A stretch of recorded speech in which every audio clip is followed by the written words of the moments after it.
What were some of your points of emphasis? What did you really focus on over the off week here? I thought we just didn't tackle well in the previous game. Some of it's age of certain players, but others we just got to tackle better. Missed several tackles that would have made the game Saturday quite different past Saturday, and so we've had time to practice, and we got some young guys who are continuing to get better, and that's the object of the bye week. Randy, with the hitting you're allowed to do, how do you practice or how do you sharpen that skill? Well, you're just not allowed to bring them to the ground all the time, but at the end of the day, it's getting on the guy and running your feet and wrapping up and grabbing. So, the rest of it is just the finish, and that you can do. We do that with bags, like lay down bags that we fall on. When you talk about developing younger guys, is there a certain extent that it can only go so far in practice? They just have to learn in the games. Is that the no truth? doubt. You know what they call that? Experience. Yeah. And when you look at guys, you go, wow, they're young, or wow, they're old, and experience matters. And it matters more in situations where things aren't going well, and guys guys have been there before. They react differently. Young guys sometimes it's like, oh geez, what do I do now? And there were times we did that. Other times we acted well and made good plays. Would you say that lack of experience? I mean, you guys are replacing some guys who have been around for 3-4 years as starters. Do you think that lack of experience has probably been your biggest weakness on defense? Well, it is definitely a little bit of a weakness. I mean, 7 of those guys went to the NFL, so they obviously were extremely productive. I think 6 of the top 9 guys, production-wise, are gone. So, yeah, that matters a little bit. But the younger guys are coming on, and the guys who have played some that are now what you would call the experienced guys, it's that time. We've gone through the preseason, and it's now time for them to step up. What impresses you about Plummer from Louisville when you watch him on film? He's an experienced guy. I mean, he's played in 3 different schools. That would be called an NFL guy a lot of places. He's probably as old as Ken Pickett, I would guess. But he makes smart decisions. He's elusive running the ball, and he throws the ball well. And they've got good receivers to catch it, so they're good offense. Would you say this is the most balanced offense you guys have had to face so far this year? Yeah, they run the ball very well. I don't know if they're leading the league, but they certainly are close if they're not. They got 2 good running backs who carry the ball well, and then they throw it well, and then they coordinate that well. It's a good offense. As an experienced coach who's been around and seen the good and the bad of a lot of different teams, how do you handle a situation like this for yourself? What kind of things do you do maybe to change what you've been doing?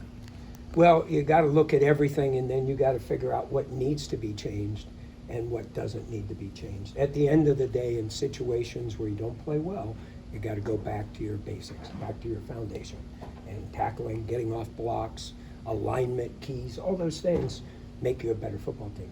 And then, once you get there, then you got to bring them down. I feel like Jeff Brom is kind of well known for his offensive coaching. I mean, what is his reputation? What have you heard about him and how he approaches games, calls games, that kind of thing? He's an excellent play caller. As you watch the game, he mixes things up. I've never gone against him, so I can't speak to that. But I do know from people I've heard from that he's an excellent offense coordinator and does a great job of keeping you on your toes. Randy, do you guys have a number one, of those top 3 corners that you have, is there a number one who will follow the other team's number 1 receiver? Or are you comfortable?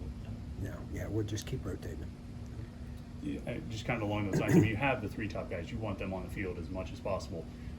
Does your mind ever wander to guys like Noah Bigelow, Rylan Gandy, hey, we should probably get these guys some snaps? Not that you're thinking ahead to next year, but you have 3 seniors at corner getting all of the snaps. I mean, do you look for opportunities for those guys? No, the 3 best guys are going to play and if the 4th guy was in that mix, he would rotate in a little bit.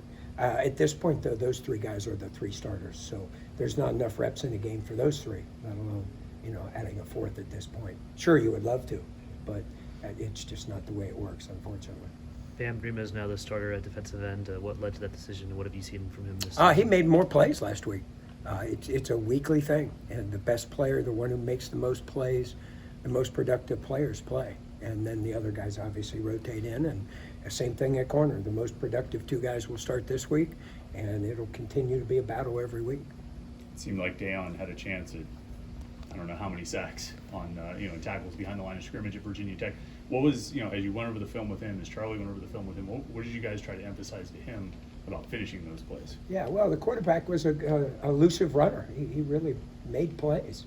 And I think the big thing is just got to wrap up. You just got to keep moving your feet and wrap up, and then we got to have 10 more guys there to make the play, because with a guy like that, you're not going to make it by yourself many times.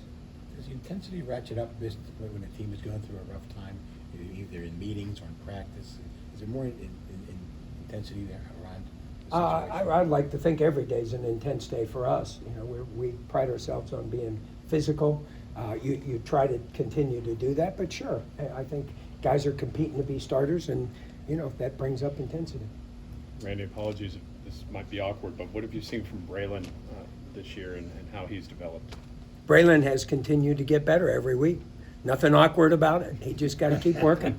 Yeah, the problem with a guy his age, which is a true freshman, is that you're going to make some mistakes. And the critical thing that he's gotten better at is he's learned from those mistakes and gotten better because of it.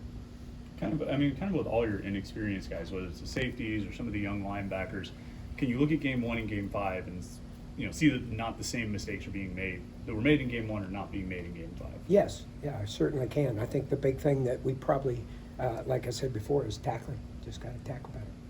That's a basic thing. Basic football. Go back to your basics. You're in training camp again? Every day's training camp when you got young guys. Anything final for Coach?